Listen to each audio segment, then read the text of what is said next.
As the temps start rising, I feel the familiar urge to refresh my closet, but I don't want to waste money on pieces I'll only wear once or for just one season.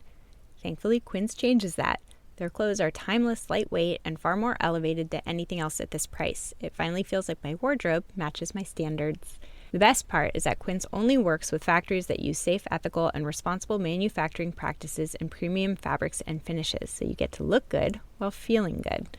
I'm pretty excited that I have upgraded my athleisure wardrobe for this summer. I bought a sweatshirt and a pair of wide-leg flow pants that are two of the softest items I own, and I plan to live in them. So join me in giving your summer closet an upgrade with Quince. Go to quince.com/POTC for free shipping on your order and 365-day returns. That's QUINCE.com/POTC to get free shipping and 365-day returns. Quince.com/POTC. One of the things to get the right brain back in action is humor, playful, trickster humor. I once had a client and he reminded me of a character from the movie. And I just took the chance that maybe it would bring something. And it turns out it was one of his favorite movies and I didn't know it. So metaphor, it works wonders also because Robert Frost said something about the metaphor. A metaphor allows us to say one thing and mean another. It already gives us the safety to talk on multiple registers. That was Michael Alcee on Psychologists Off the Clock.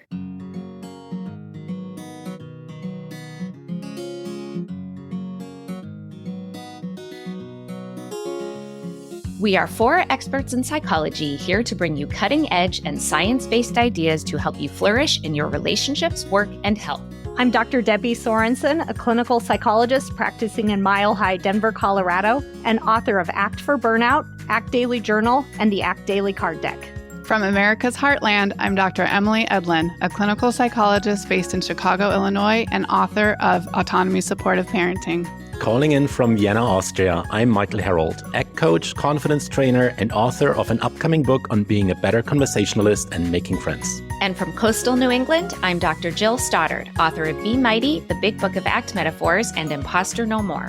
We hope you take what you learn here to build a rich and meaningful life. Thank you for listening to Psychologists Off the Clock. I'm here with Emily to introduce today's episode with Michael Alcee, where we talk all about the art of psychotherapy. So, Emily, tell us how you felt about this episode. I had so much joy listening to this episode, and I'll talk a little bit about why, because I think the title may be a little misleading, and I want to encourage listeners to stick with it in case they feel like this is a podcast about science. Why are we talking about the art of therapy? And you do get into how the art of therapy is rooted in science. They complement each other. Mm-hmm. And as a therapist, as a practicing therapist for probably, close to 20 years now, the way you talked about the role of a therapist matched my evolution perfectly. And that's so cool. Validating to feel like, oh, that's why I felt that way when I was a beginner therapist, and how I got to where I am just more of an intuitive therapist than I used to be, and really felt alignment with the art part of therapy. Yeah, we talk a lot about kind of the left brain, right brain, like the logic versus the feeling, and the journey to kind of getting to that middle ground. And so it sounds like that's what you were experiencing, is recognizing, oh, I might have been more wedded to the kind of recipe way of doing therapy as a younger therapist. And as I've evolved, I've landed more in the middle, where I've brought the creativity, the emotion, and found that middle ground, what we call mind sight, or even wise mind, Marshall Linhan's wise mind we talk about in the episode. And those concepts are really helpful, I think, to put a framework to the experience. And I would say that early in my therapist role, I was working in really difficult circumstances in hospitals with children with very serious illnesses. And I learned very early that it was about how I connected with those families more than any strategy or technique I was using. And I really feel like that experience for those few years helped me have that attunement that you and Michael talk about, of how central attunement is, and how all of this that you discuss in this episode really transcends the therapy relationship. This goes outside of the therapy office. So it isn't just about how to do therapy. This is like how to be a human in connection with other humans. Right. I think, for our listeners who aren't therapists, but who do anything, whether it's any sort of work outside the home, whether it's parenting inside the home, this idea of bringing our facts and figures and logic along with our emotions and creativity and intermingling those, like really this is the ideal way to kind of tackle all of the things that we that we encounter in our work lives and our personal lives, our relationships. Yeah, I love the part about the left brain, right brain. And his passion is how to be in touch with the creativity in all of us. And I loved what you shared, Jill, that people can listen to. But I think there is an inner creative in all of us that if it's not one way, we don't think we're creative, but we all hold that creativity. And that was really inspiring to listen to, as well as that piece of the human connection. Absolutely. And I learned so much from Michael. And I feel like this conversation sort of even gave me permission to kind of like sink down into that creative, that middle space during the conversation. And I think listeners will really hear that like the quality of our conversation, you tell me if this was your experience, but like you could sort of feel that the quality of our conversation shift as that like parallel process unfolded. Yes, that was one of the best parts, was I could feel it. I could feel the creative process playing out between you two as host and guest as the discussion progressed. Yeah, it was a really fun conversation. And I think listeners will get a lot out of it. And hopefully it will trigger you to want to get out there and be more creative and use more of your right brain energy. So enjoy this episode with Michael Alcee. Hey, everybody, it's Jill here, and I am with a very special guest today who is going to talk to us about something I don't think we have ever covered on the podcast, and that is basically the art of therapy. So I am with Dr. Michael Alcee today, who is a clinical psychologist in Tarrytown, New York, and is a mental health educator at the Manhattan School of Music. In his first book, Therapeutic Improvisation, How to Stop Winging It and Own It as a Therapist, Michael demonstrated how all clinicians are artists, reading the changes like well-versed jazz musicians, finding the poetic turns in their clients' stories like skilled writers, and reveling in the creative act that emerges in the humanistic encounter of psychotherapy. And that is what we are here to talk about today. He also has a forthcoming book that is entitled The Upside of OCD, Flip the Script to Reclaim Your Life, and aims to add depth to the exploration and understanding of the OCD experience. And I have gotten a sneak peek of that book, and he certainly does add depth to the exploration and understanding of OCD.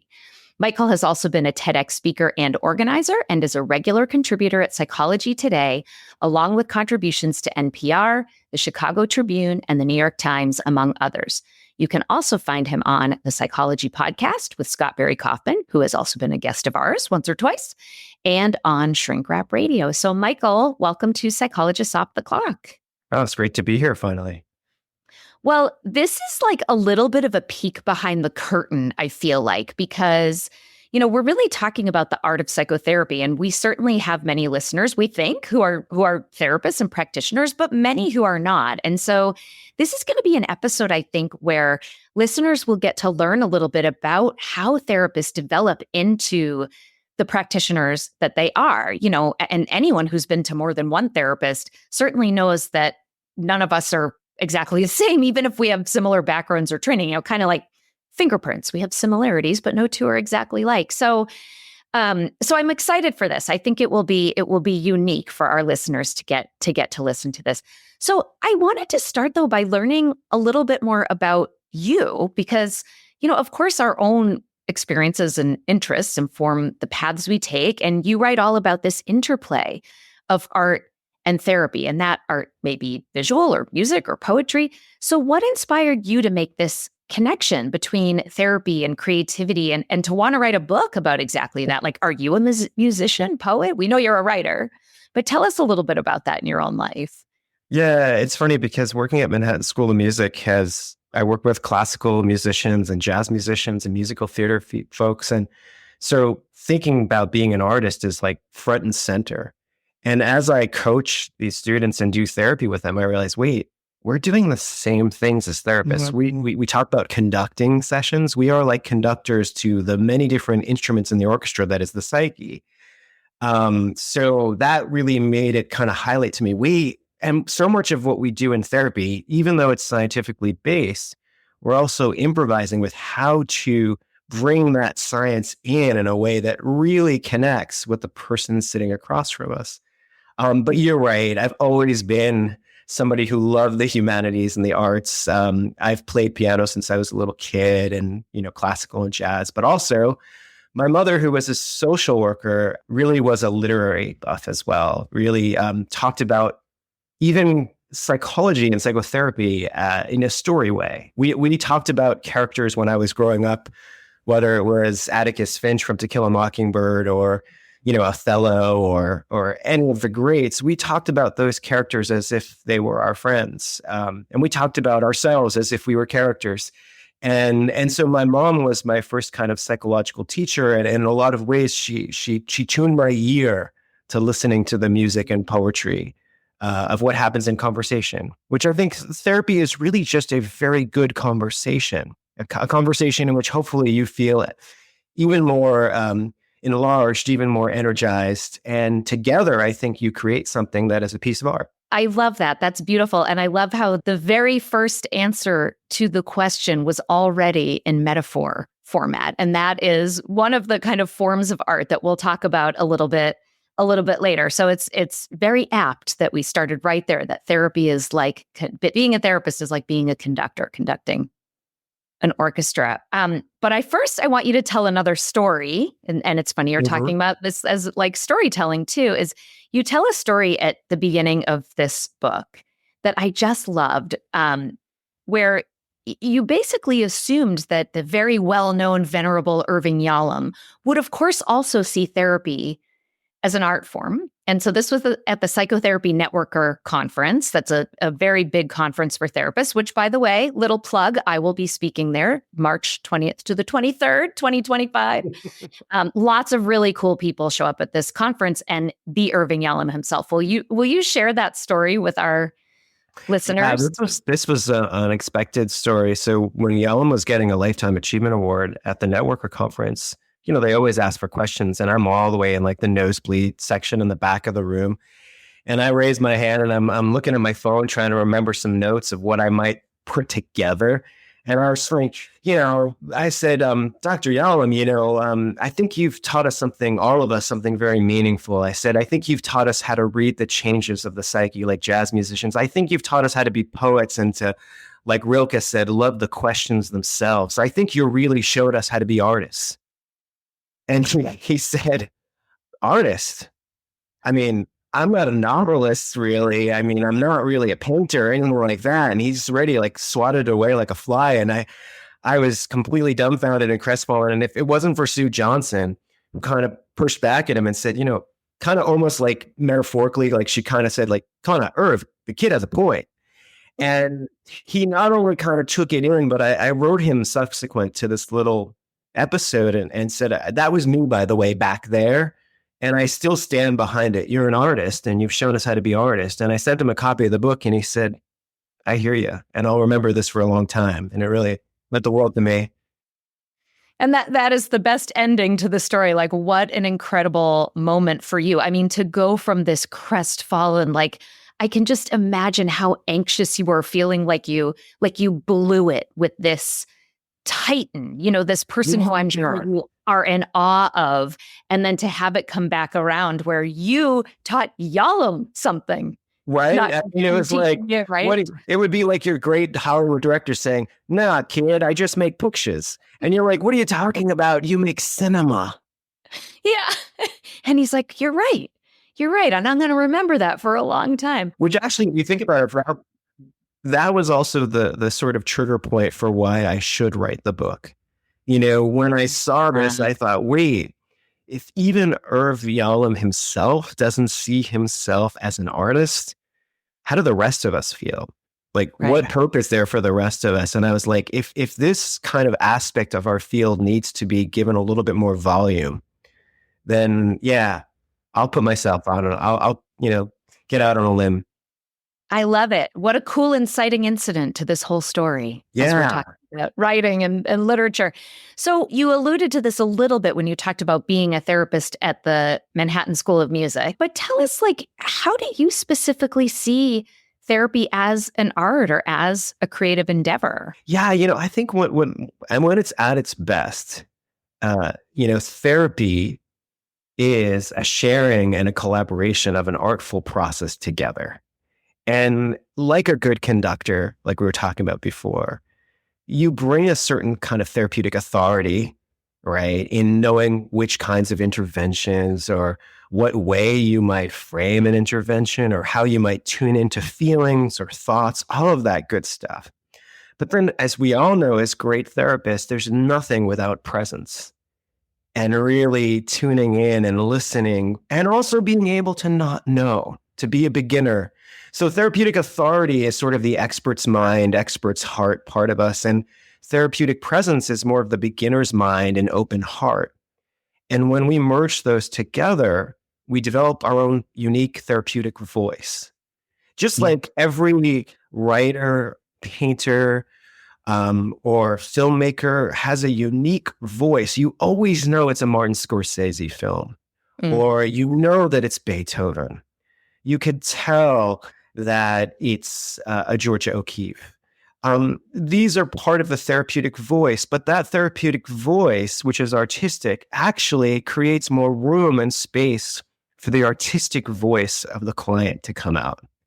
And the reason I think it's actually so revolutionary is because I think when we look at therapy, we don't see it as an artistic form, nor do we often see life as an artistic form. And I think if we think of life as an artistic form, if I don't know if I've stolen this definition, by the way, Jill, or if I've made it up myself, I can't even remember. To me, creativity is the art of changing while staying the same. We always are trying to figure out how to be more of ourselves, but also to create new possibilities.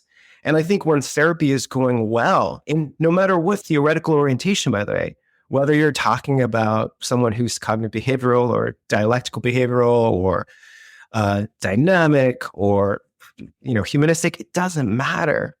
The goal of all therapies is to help us to be more ourselves and to be more of what we couldn't possibly have yet imagined. Right.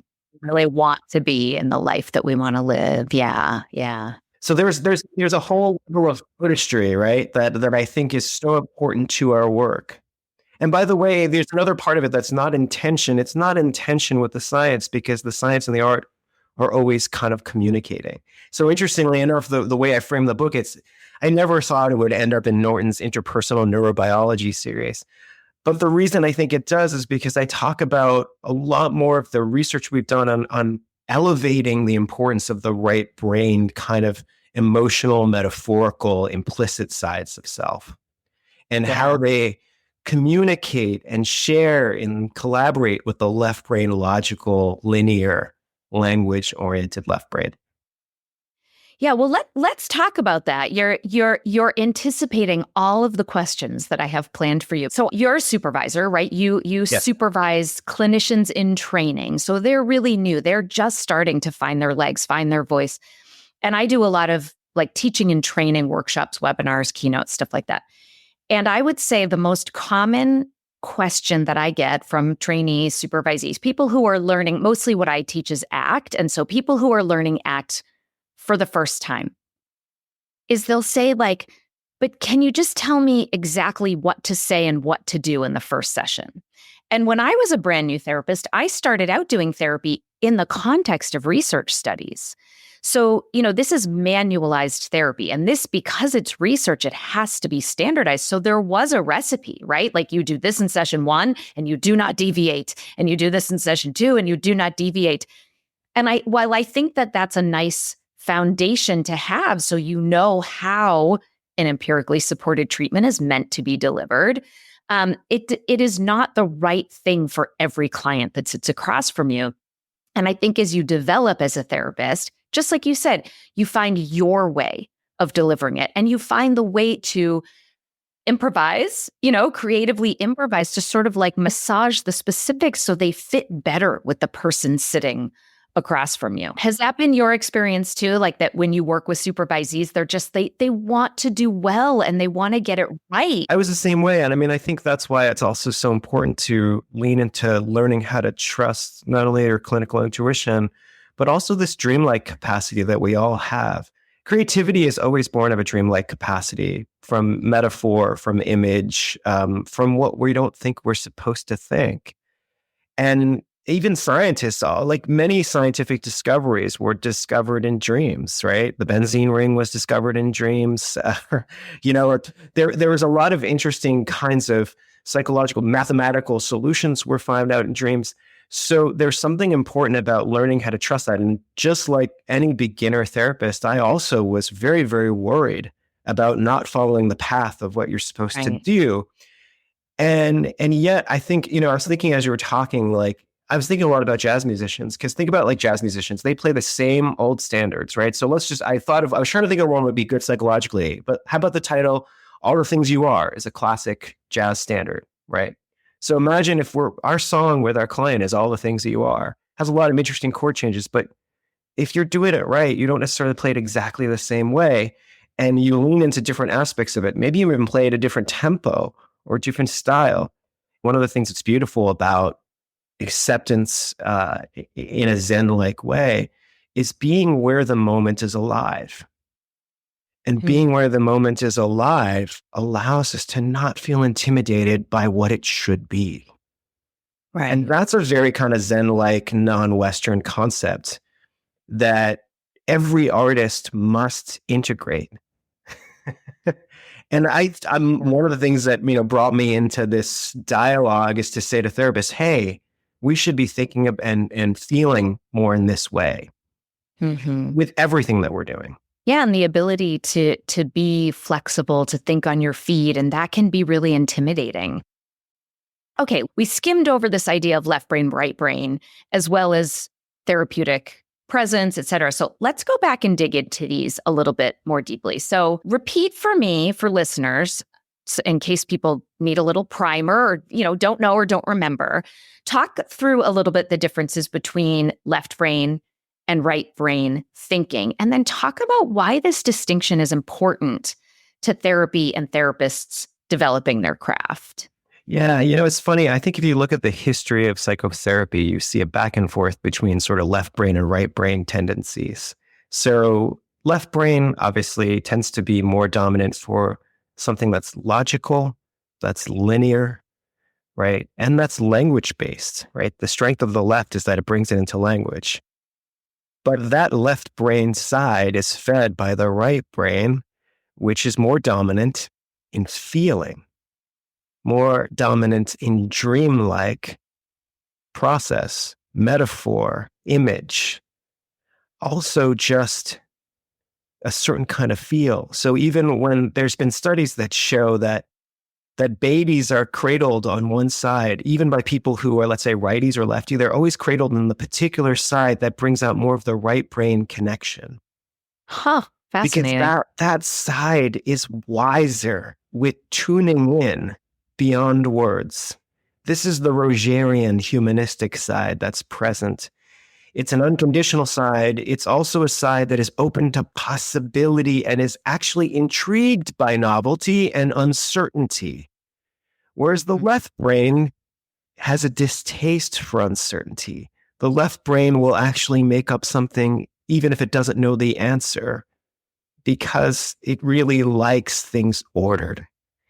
So we're built, as I sometimes say, as a round peg in a square hole, or Vitruvian Man, if you like the Leonardo da Vinci image, that we have both this kind of open, possibility-oriented, feeling-oriented, dreamlike capacity with a very organized, structured, closed, linear system. And the beauty of the art is learning how to work both. For a musician, it's learning how to have great technique and great expressiveness. So both these sides are part of our system. As Ian McGilchrist said in his great book, we sometimes think the left brain is the master, but the left brain is often the emissary. The right brain is the master. And what we see in a lot of therapies is, let's say CBT is a little bit more left brain oriented and a little bit more explicit, right? Although it tries in many ways to try and get at maybe core schemas and things that are in right brain, and ACT tries to do that as well. But we often go back and forth between leaning towards one and the other. And what we really need to do is always toggle back and forth always. And that's the beauty and that's the art. Yeah. Well, and you call this kind of center place in the book, and I don't remember if this was your word or if this was someone else's, but you call it mind sight. Yes, that's Dan Siegel. Okay, so Dan Siegel calls this mind sight. And as I was reading it, I thought, gosh, this also sounds a lot like Marshall Lanahan's concept of wise mind. Yes. DBT. No, I would wholeheartedly agree that it's all of those, because it's this and that, and it's a non-dual thing in a way. Yeah. What I love about wise mind is she's really talking maybe less about, yes, we have a tendency to toggle back and forth. And wise mind is that, if you think of a Venn diagram where these, the logic and the emotion really overlap, and that it's just this like grounded sense of knowing or wisdom or gut or instinct. And I think like we all know when we're there. I mean, those are the best moments in therapy where I know I'm really combining, my left and right in equal measure to work with a client in an effective way.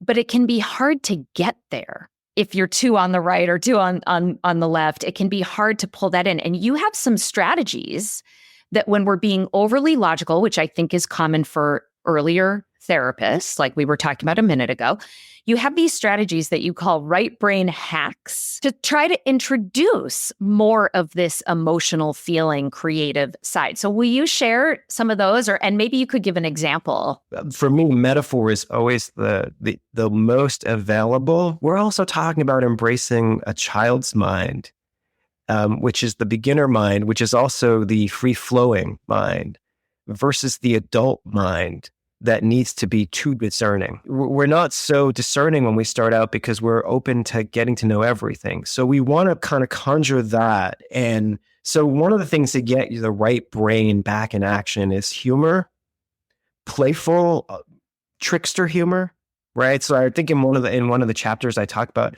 I once had a client and he reminded me of a character from the movie. And I just took the chance that maybe it would bring something. And it turns out it was one of his favorite movies and I didn't know it. And the character that I referenced brought out a totally interesting, funny way of talking about the way that his character was structured. So metaphor, it works wonders also because Robert Frost said something about the metaphor. Metaphor allows us to say one thing and mean another. It already gives us the safety to talk on multiple registers, right? And humor in a playful way that allows us to joke around. Often, I think one of the best ways to use humor is to use it as Winnicott, the great child pediatrician and psychoanalyst, said, I tell interpretations, basically, I'm butchering this quote, but I say interpretations to not to show how wise I am, but to show how much I've missed. Yes, totally. And that is something that I've leaned into after years of practice. And, the third thing you talk about is clinical intuition. And so I think using humor, you also want to use your intuition about timing that appropriately, right? Humor will not always be the right call. But I think when it comes to those kinds of interpretations and things, if something keeps popping in my head and I am completely uncertain whether it's remotely relevant, especially if it feels sort of out of left field, what I'll often say to clients is like, okay, I want to share something with you because it keeps popping in my head. And I just kind of have my own like rule or guideline that when something keeps popping in my head, I feel like there's some reason for it, even if I don't understand exactly what it is. And tell me if I'm completely off base and like, but let's see where it goes just in case there's some reason that it's popping up. And almost always it's popping up for good reason. And it takes And what I love too, Jill, what you did there is something that I do a lot too, which is you lean into kind of modeling for them. I'm going to be a risk taker, an emotional Yes. and intellectual risk taker. And I'm going to Yeah. allow the humility of being wrong because I'm so delighted in getting to get closer to you. So I did this the other day when I was with a client, and I was just trying to figure out what it was, what was going on. And I said, I don't know. I keep on having the image of the moon landing. Most people don't realize, but Neil Armstrong, Buzz Aldrin, Michael Collins, they only had about 30 seconds more left of fuel before they were going to have to abort the mission, go home. And they were working together to calculate where they were going to land. They thought they were going to land in this spot, but they had to use another. And so my client was talking, I don't understand. This job seems really good. Why don't I feel like already excited about it? It's because there's something else going on in your mission that we're not looking at. And as soon as we open that metaphor, it hit a lot of deeper levels as to what was going on in the story. Yeah. Well, the other thing that's beautiful about metaphor too is it gives you this common language so that if you're still seeing this client a year from now and you've never talked about this moon landing again, and then something else comes up in his life that doesn't feel quite right, then you go, you know what? It sounds like it's another moon landing. And instantly, he knows what you're talking about. You don't have to go back and review and say, remember when we talked about this thing and it used to be at work? Because metaphor is so salient. And then it gives you this common language. Completely. And it's so great about that too, Jill, because sometimes we think this stuff are kind of fluffy, artistic details of our lives as therapists or human beings. If you think about it, the art came first. We developed music first before even more delineated language because it helped us remember. And also the images helped us pull together things from lots of areas. And so I just kind of want us to reclaim the beauty and wisdom of that side. And also, when you look at the scientific work, I love reading research findings, but then also as you read research findings, notice all the different metaphors that people use to express and explain how they make sense of even very hard data. There's no way around this.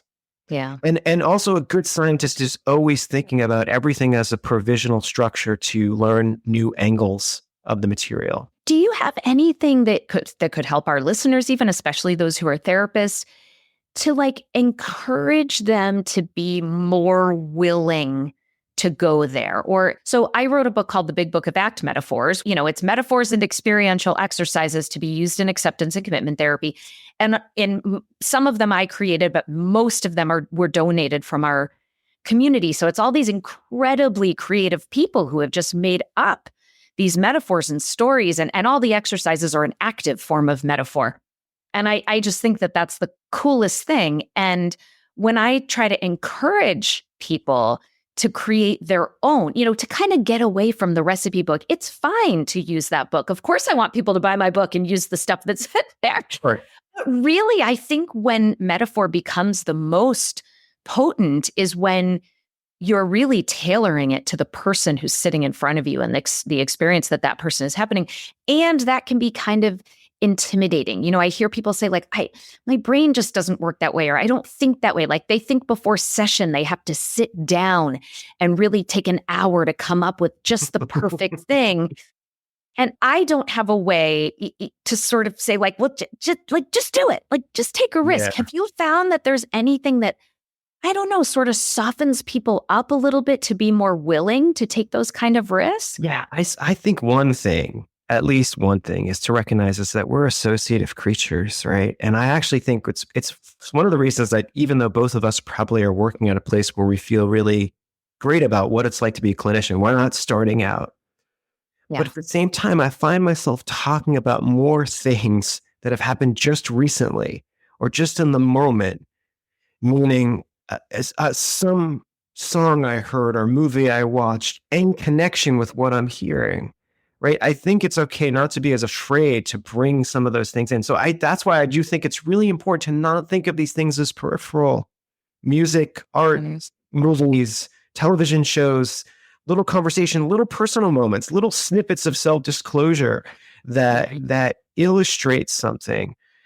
And the richness is just there. And I agree with you. I think it really doesn't even need to be anything codified.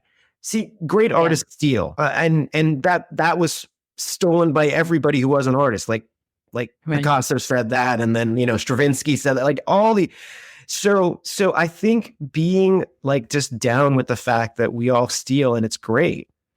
But the other thing is that we select based on just how something is moving us right now at the moment, right? So I just think granting ourselves a lot more permission.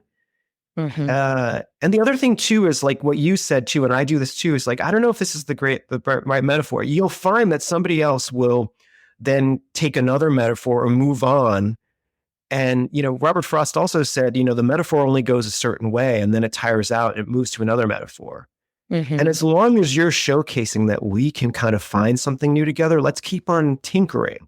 It's the tinkering that's more important than anything. Yeah, permission to tinker. Yeah, absolutely.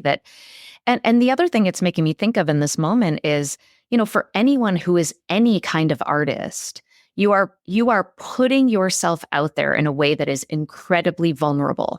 And what do people do with art, whether it is a painting or a musical piece or a novel or a poem? They critique it.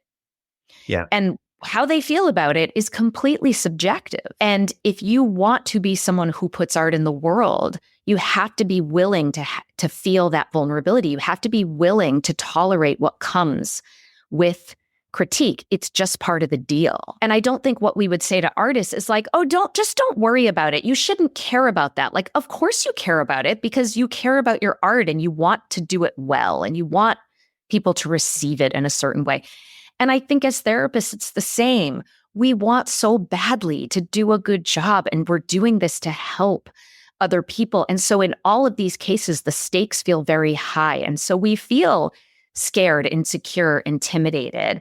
And it's not about getting to a point where you don't feel that way, waiting to take a chance on a metaphor until you feel confident about it. It's being willing to do that tinkering, to put that idea out there, even in the presence of fear or insecurity or uncertainty, and then allowing that process between you to unfold. And truthfully, even when I've had those moments where the client's like, yeah, no, that does not land with me at all, and nope, that doesn't make sense. Nope, you don't have it. Good. Tell me what I got wrong. And it reminds me a lot, I read a little bit about this in the book. One of the reasons I thought Robin Williams did such an impeccable job showcasing what a therapist does well in his turn in Good Will Hunting is because here you saw so much of the humanity of Sean trying every which way to engage Will. And remember, ironically, Williams is like the greatest improvisational comedian of all time. And yet Matt Damon's character was kind of criticizing him and rejecting him at every turn, which is why I start the book with it, because as a beginning therapist, you feel like every patient, every client is coming at you to make you feel badly about your performance. But the beauty of what Robin Williams' character did is showed, wait, that's not what the game is really about. The game is about contact. And the game is about safety in contact, right? And doing it together and recognizing when are the blockages between us and within us. And that is the art that transcends all art. Yeah. Yeah, and going back to the science part of it too, we know after, decades of psychological research, the strongest predictor of psychotherapy outcome isn't like technique or theoretical orientation. It's still the relationship between the therapist and the client, right? It's still that working alliance. The other stuff matters, but the thing that matters the most is that relationship and being willing to take a risk and getting it wrong and being willing to open and model, like you said, and have that conversation. Typically, that really strengthens that alliance. The fear is I'm going to get it wrong and it's going to rupture the alliance. And it can happen, but ruptures are repairable. And sometimes that can be, the most critical moment in a therapeutic relationship. But it is very rare. And I'll tell you a funny story, but it's very, we always think I'm going to say or do the wrong thing and they're going to drop out and it's going to be catastrophic. But that is very rarely the case. And I did have this one client many years ago when I was an early therapist at my anxiety clinic in Boston University. And we were doing a group for social anxiety. And we were sending them out to do these exposures that lots of therapists do and call them lots of different things. But it's essentially go out and deliberately try to make yourself feel embarrassed so that you can learn that the bad thing you think is going to happen, like probably won't, but even if it does, it'll be okay. It won't be as bad as you think and you can handle it. So I had one of my clients put her jacket on backwards and go down to a bar. And this was in Kenmore Square, and it was the night of a Red Sox game. So the bar was very crowded, and she wasn't allowed to say that I was making her do this. She just had to wear it and own it and not give any caveats, right? And she didn't come back. And I was like, oh my God, this is it. I finally done it. I just pushed her way too far. Like, she was really scared to do this. She was really scared, like did not want any part of this. And I was like, that's it. I mean, they locked that out. I really thought that I had messed up. Well, she finally comes back and she's just beaming, smiling. And she's like, oh my God, I'm sorry I took so long. I was just having so much fun. And all these you guys were talking to me because it was just a conversation starter. And they didn't care. They just wanted to like have a conversation and connect. Like, at the end of the day, we all really just want and need to connect with other humans or animals or whatnot. And I mean, so it was just such a funny experience. I was so convinced that I had just finally pushed too hard, and I was wrong, I love that. And to your point on the science of it too, it blew me away when I started looking up the literature, right? So there's these studies that talk about super shrinks, and super shrinks are people who kind of put us all in the dust. They do like 10 times more effective therapy than the rest of us mere mortals, right? But when they looked at some of the qualities of these super shrinks, they're totally responsive. They ship set mentally. They come up with new ways of understanding things. They tune into different things. You might think they're a different therapist from patient to patient because they're so good at on the moment synthesizing things or delineating certain pieces. That is, in order to be a really, really good musician, it's the same way. You have to know the craft and the science of it, but then the way you implement it, the way you execute it. So I really wanted us therapists to see more of how these things come together, that the best therapists are super scientific, but they're also super artistic in how they bring that together. I just thought of something that fits exactly with what you're talking about, and it's an acronym, and the acronym is ART. And it goes back to Sue Johnson, who you talked about at the very beginning. Sue Johnson. Right? Who does EFT, couples therapy, emotionally focused therapy, which is an evidence-based therapy for couples. And she uses the acronym ART. Oh, I'm getting goosebumps everywhere. And it stands for attentive, responsive, and engaged. And that is exactly what you just described in the super therapist, the super shrinks. The super shrink. Yeah, exactly. Right? And it's beautiful. And isn't it ironic too? Because look at this. See, notice how both of us are now just sharing, not fully knowing, and creatively coming up with something. Because Jill, you brought up something brilliant here, because Sue was the one who recognized the art in my question to Irvin Yalom. Yeah. And let me be honest, when I do podcast interviews, I have all my questions written out and I toggle back and forth between the screen where I'm looking at you and the Word document where I have my questions, and I'm thinking about what I'm going to say next. I even had a guest one time ask me a question that I couldn't answer because I wasn't paying attention to what she was saying, which is embarrassing to admit, but it's a hard thing to navigate, right?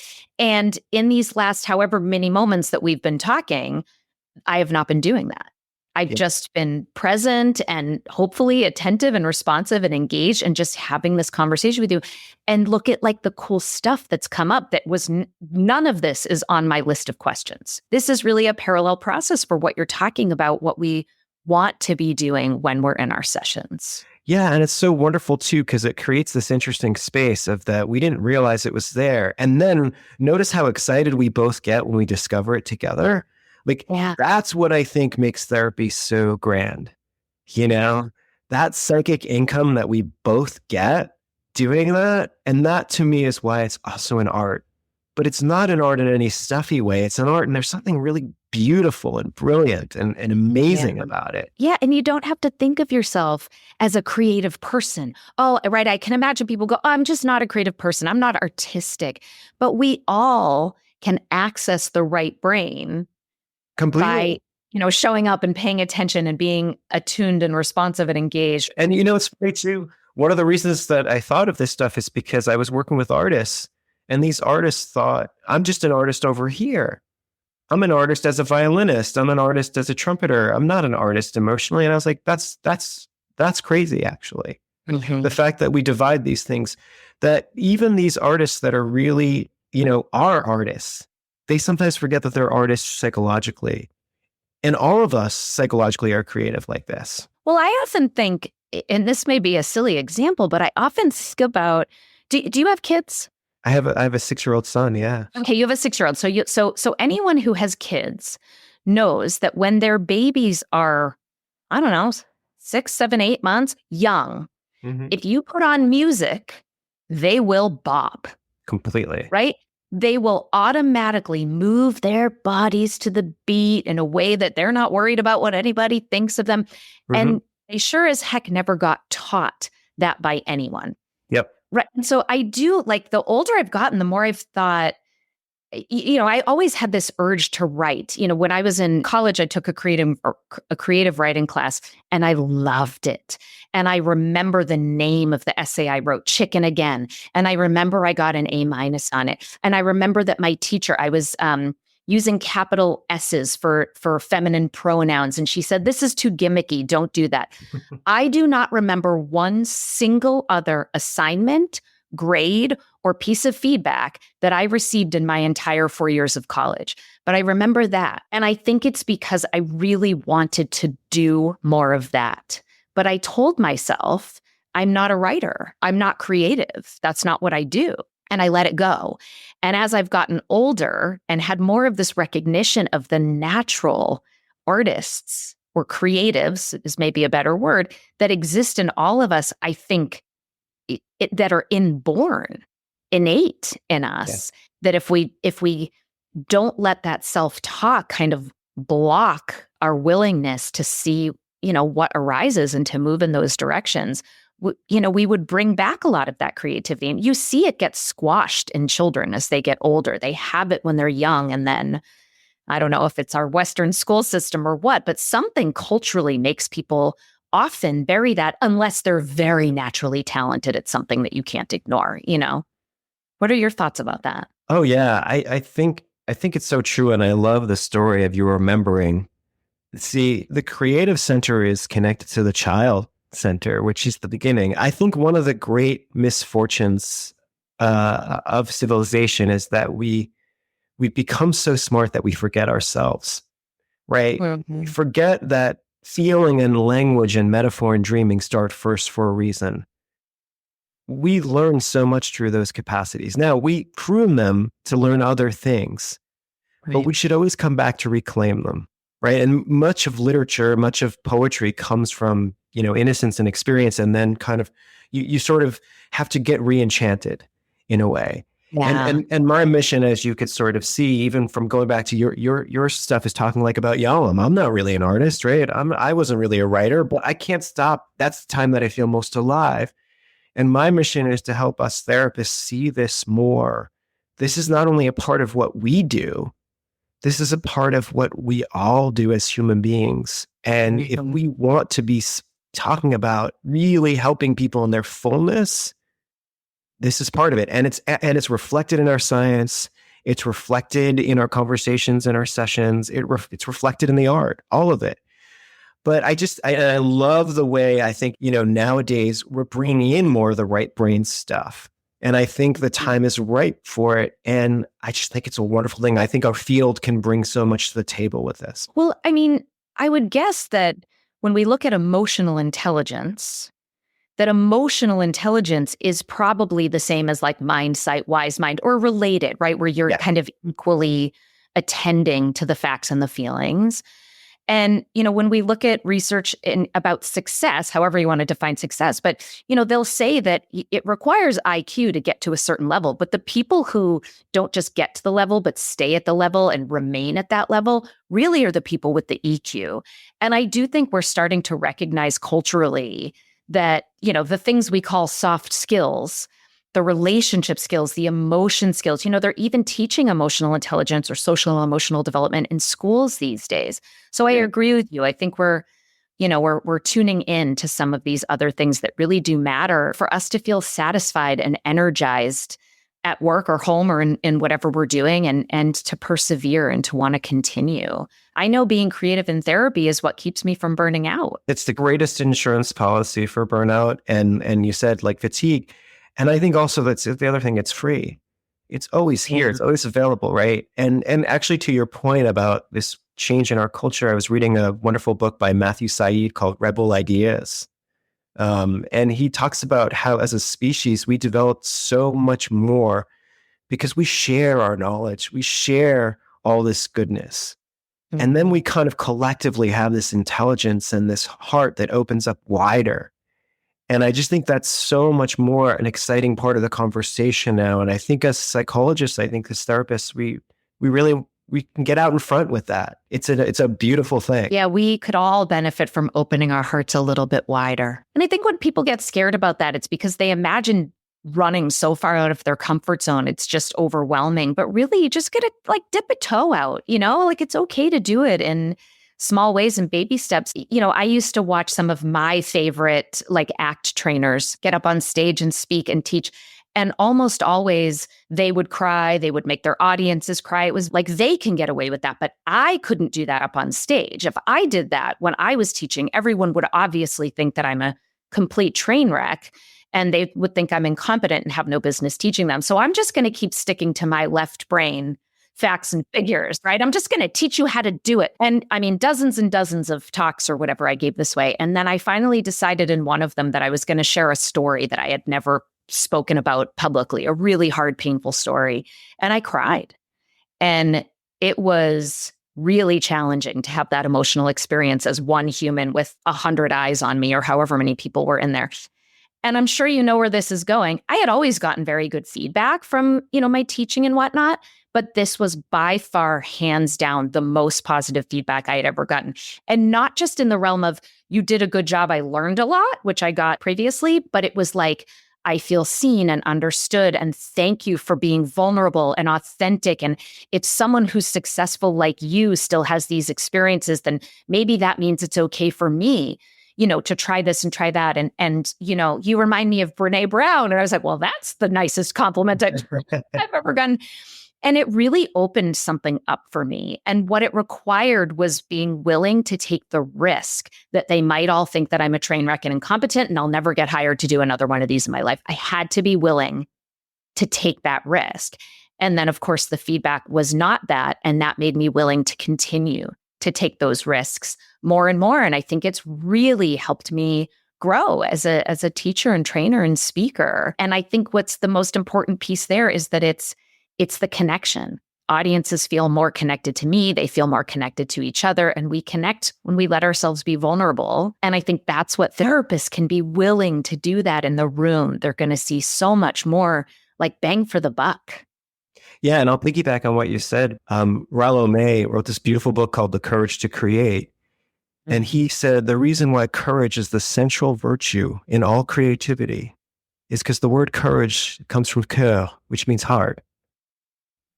And that when you lead from the heart, when you lead from the place that connects everything, you cannot go wrong. Oh, I love that. That Rollo, he was a very wise one. He was a very wise one, yes. Yeah. Well, so I see we're getting close to the end of our time here. And of course, I had lots of other questions I wanted to ask you, but because we were being creative and improvising in our interview, we didn't get to all of them, and that's okay. One thing I did want to quick mention before we wrap up is you talk, and we alluded to this earlier, you talk about therapeutic presence, you talk about therapeutic authority, and these, pretty much map onto presence is more right brain, authority is more left brain. But I love in the book, you have a quiz where people can take the quiz and see whether they lean to one side or the other. And so that's something that we can put in our show notes if the therapists out there want to see where they land in this realm of therapeutic presence versus therapeutic authority. And then, of course, in the book, you talk all about how to try to get more like into that middle space, that mind sight space. So the last thing that I wanted to ask about, really, it's me just kind of making sure I am understanding something correctly. The title of your book is Therapeutic Improvisation: How to Stop Winging It and Own It as a Therapist. And I thought this was so interesting because I think of improvisation like as winging it. But the book is sort of saying, like, stop wing it and own it. But then I thought, wait, maybe what you're saying is that it's okay to improvise and you can own the improvisation, that you can like bring your evidence-based authority into the room and learn to pepper in your creative improvisation. Do I have that right? Yeah, I love it. It's like seeing someone's interpretation of my painting. I like this. Totally. It's true. It's both and. So the beautiful thing about someone who's a really good improviser is they know how to read the changes, notice how to play on different harmonies that are changing, but they're also open and flexible enough to see, I don't know what it's going to be interesting, what I make of this and what I do it in the moment. But it's both prepared and it's spontaneous. And there's a paradox that it's neither, it's both. And so that's when you move from winging it to like, oh, I'm just willy-nilly, I don't know what I'm going to do, to I'm improvising, man. Just like when you're like, Mike, look, I found this cool connection. I didn't think about this before. Look at this. You were improvising when you thought you were just winging it because you were going off script. Oh, there you go. Okay, good. I'm glad I asked the question. That clarifies it nicely. This has been such a fun and lovely and creative, I hope, conversation. I really appreciate you joining us. I think our listeners are going to get a lot out of this one. Thank you so much for riffing with me. It was fun. Yeah. And when does your new book, your OCD book, come out? My new book comes out in November 19th.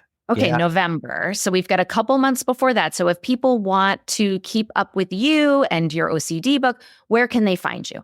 So you can go to my regular website, which is just michaelalcee.com. And then I have a specific one for the book, which is michael-alcee.com. So yeah, you'll be seeing updates on the book and everything like that. But I love talking to people about the art. I love supervising. Yeah. I love finding the creative angles of what we do. I love it. Well, it shows. I can tell you're very passionate about it. And we will put both of those Michael Alcee links in our show notes. So thanks again so much for joining me.